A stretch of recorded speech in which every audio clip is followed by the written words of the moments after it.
Það sem er skemmtilegast við að læra næringarfræði, það er að fá þennan aukna djúpa skilning á matvælum og matnum sem við erum að láta oní okkur allan daginn.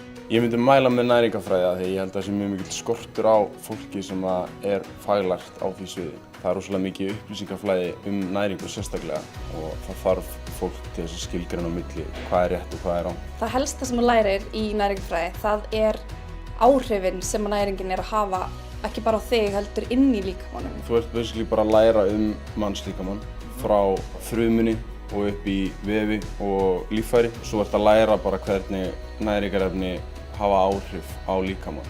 Kennararnir í næringarfræðinni eru æðislegir. Þetta eru vísindamenn og mjög framarlega á heimsvísu. Þetta er lítil og náin deild og maður kemst gott samband við kennarana og þar af leiðandi meðtekur námsefnið mun betur.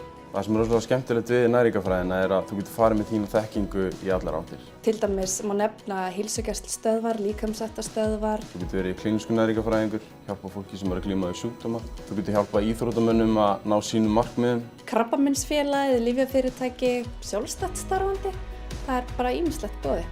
Næringarfræðin er framtíðin. Það breytist ekkert. Við þurfum að borða. Við þurfum að vita hvað það er sem við borðum og er gott fyrir okkur að setja ofan í okkur.